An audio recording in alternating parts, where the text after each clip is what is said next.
નિરાંત મહારાજનો જય.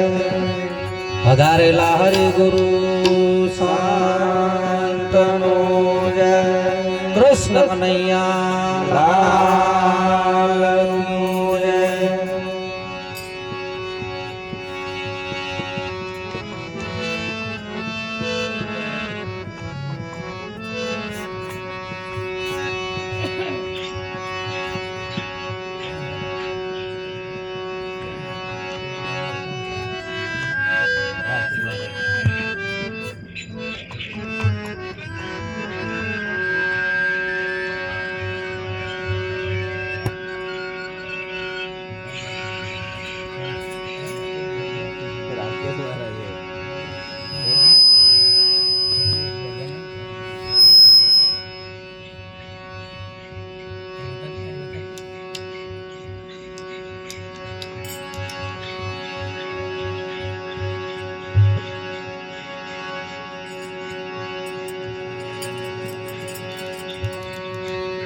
ગુરુજી મારો ગારો રે મુझ પર કીધી મેં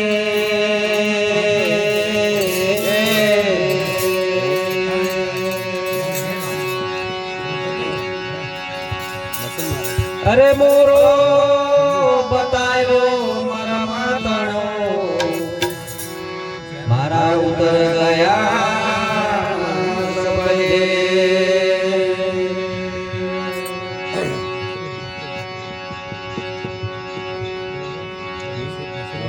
માટે પ્રથમ નમો ગુરુદેવને જેમણે આપ્યું નિજ જ્ઞાન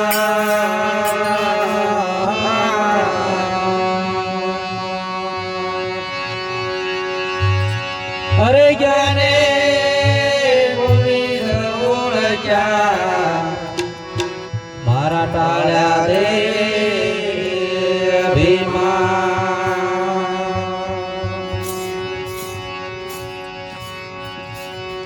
સદગુરુ પંકજ પૂજતા સૌદ લોક પૂજા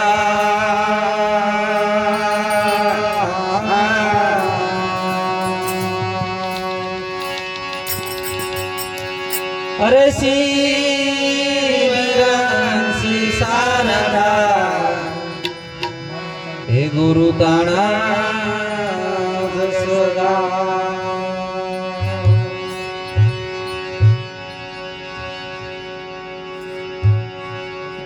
આજે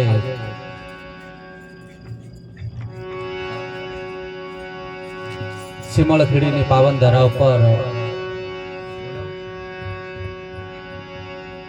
દિનેશભાઈના અમને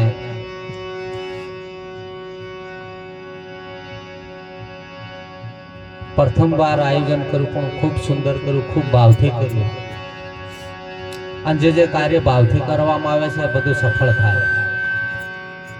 ભાવ વગરનું બધું જે કંઈક કાર્ય કરીએ નિષ્ફળતાને પ્રાપ્ત થાય છે. એટલે દિનેશભાઈને આપણે ખૂબ તાલીઓથી વધાવીએ. મહાપુરુષોનું કેવું છે કે ભાઈ સારું કાર્ય કરવામાં વાર લાગતી નથી, પણ સારું કાર્ય કરવું એવો વિચાર આવવો. કઈક વર્ષો વીતી જાય ને કઈક જિંદગીઓ પણ વીતી જાય છે. એટલે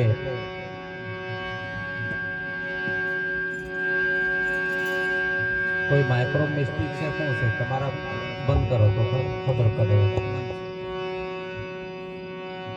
હાલો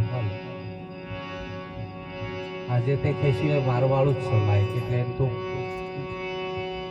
હા આનું મિસ્ટેક નહીં. અવાજ આવતો તો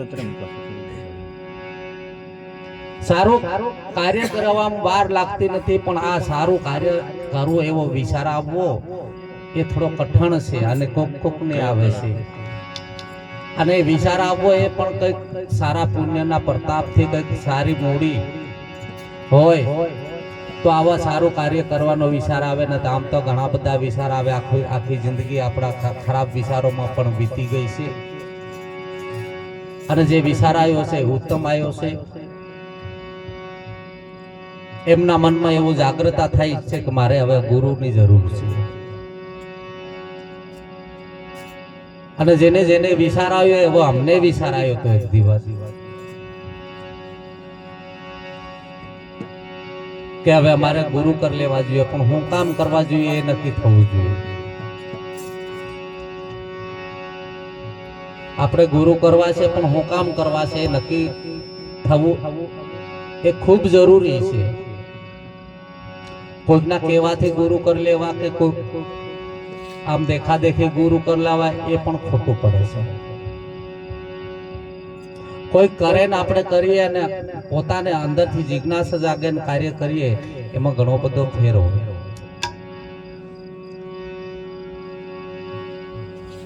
ભીતરનો જે અવાજ છે એ ઉત્તમ આવે અને બહારથી જે અવાજ આવે એ થોડો ખોટો પડે. ઘણી જગ્યાએ એવું નહીં થતું કે આપણે ભૌતિક જીવનની અંદર ભાઈ લાડા લાડીને ગમી ગયું હોય, કદાચ ને બી ગમ્યું હોય થોડું ઘણું, પણ પેલા મા બાપના હગવડ આવતી હોય થોડી આમને સામને, એટલે કે અમે કે એમ તમારે કરવું પડે એમ કરે ને કદાચ થોડી ઘણી છોકરી ના કીધી હોય, છોરો ના કીધો હોય, કદાચ આપણે હગું કરી દઈએ થોડોક ટાઈમ રહે ને પછી ટકતું પણ તૂટી જાય. એટલે પૂરા પ્રેમ વિના ભક્તિ ના હોય, પૂરા ભાવ વિના ભક્તિ ના હોય, નિર્મળ હોય સાધુ. આપણામાં નિર્મળતા આવી જાય, આપણામાં પ્રેમ પ્રગટી જાય અને જે ગુરુ કરવે ની એની આપણને ખબર પડી જાય કે આપણે ગુરુની જરૂર હું પડી છે. આખા જગતની જરૂર નહીં પડતી ને આપણને કોક ની જરૂર પડશે. એટલે વિચારમાં શું જરૂર છે આપણે ગુરુની? તો આગળ મહાપુરુષે ઘણા બધા શબ્દો વડે આપણને એને વર્ણન કર્યું છે. કદાચ આપણને ફિટ થયું તો વાહ, નકર ફરી આપણે એનું વર્ણન કરીશું. મુકેશરામ મહારાજે 2 થી 3 વાર કીધું કે ભાઈ માણસ બનવું પડે. એના માટે શું કરવું પડે? આ જીવનને સાર્થક કરવા માટે આ મનુષ્ય અવતારને જેમ છે એમ સફળતાના માર્ગ ઉપર લાવવા પ્રથમ માણસ બનવું પડે. અને માણસ બન્યા પછી ભગત બનાય છે. મુકેશરામ મહારાજે કીધું કે ભાઈ ભગત તો છે ને આ ડગર ઉદય છે, પણ આપણે એવી ભક્તિ કરવી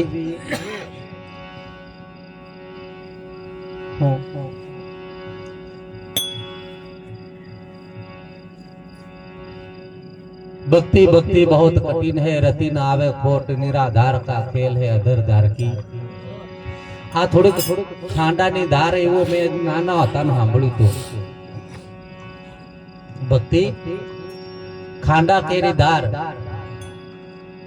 ભાઈ ખાંડાની ધાર ઉપર ચાલવું પડે ભક્તિ કરવી હોય તો. એવા રેડાઓ વાતી કરતા ને તો મેં કીધું મારો બેટો ટપ્પા ફાટી નહીં જાય.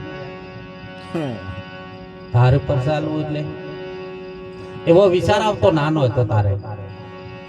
પણ હમણાં ગુરુ કર્યા ને ખબર પડી કે મારું બેટું ખાંડાની ધાર એટલે આ જે ગુરુ મહારાજ જે સંયમ નિયમ આપે છે ને ખરેખર ખાંડાની ધાર છે. અને ધાર ઉપર અવશ્ય ચાલવો ન કરે. એના ધાર ઉપરથી જો થોડો ઘણો આગો પાછો થયો તો સપના સૂર થાય. સાહેબ કા ઘર દૂર હે બંદા જૈસે પેડ, સડે તો પાવે પ્રેમ રસ ને પડે તો સપના સૂર. ભજનમાં મસ્ત રહેનારે જેને લાગ્યા શબ્દના, આપણને ગુરુ મહારાજના શબ્દના બાણ કદાચ લાગી જાય તો મસ્ત રહેવાય, ન કરે ભૂખા કાઢ નાખે એવું કહે છે. અહીં આયા પછી હકનું રહેવાનું. શું કરવાનું?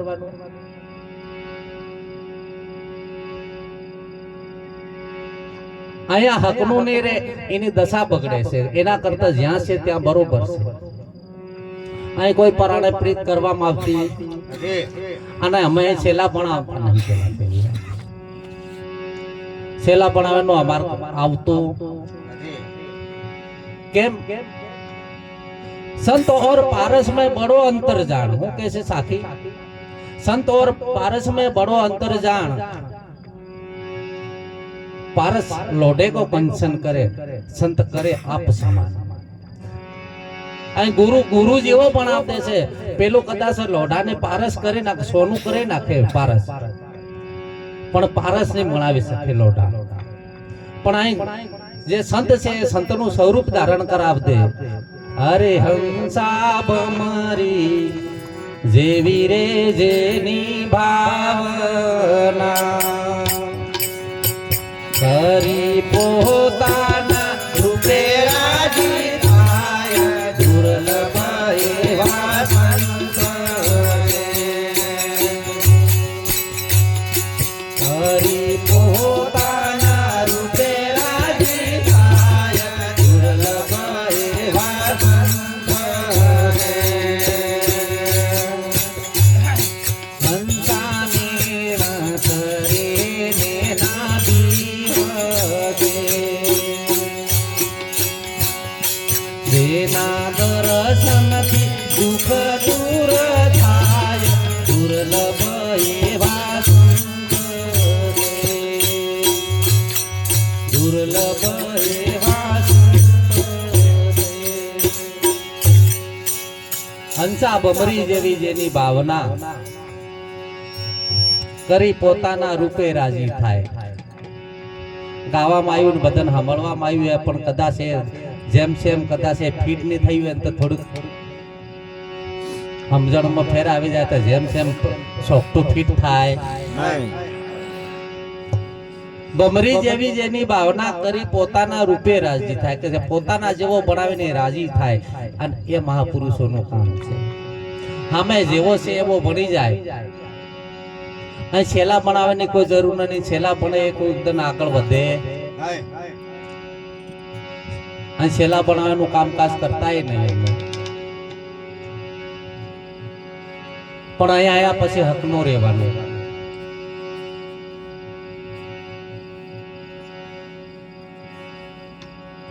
નાવિક એક કામ કરે, આ પારથી પેલે પાર ઉતારવાનું। નાવિક શું કામ કરે? આ પારથી પેલે પાર ઉતારવાનું। પણ એ નાવમાં બેહવાના અમુક નિયમ હોય। એ નાવની અંદર બેઠા પછી આગુ પાછું નહીં થવાનું, કેમ કે એ પાછી નાવમાં આગુ પાછું થાય સમતલ અને એનો વજન હરખો જળવાઈ રહેવો જોઈએ। તે જેના નિયમો છે એ નિયમને અનુસંધાને ત્યાં ઠેકાણે બે તો પેલે પાર ઉતરને જેટલા જેટલા અંદર પાછા એની નામમાં બદન ડૂબાડે। શું કરે? એક નાવિક ને એક ભાઈએ કીધું, ભાઈ મારે પેલે પાર ઉતરવું છે,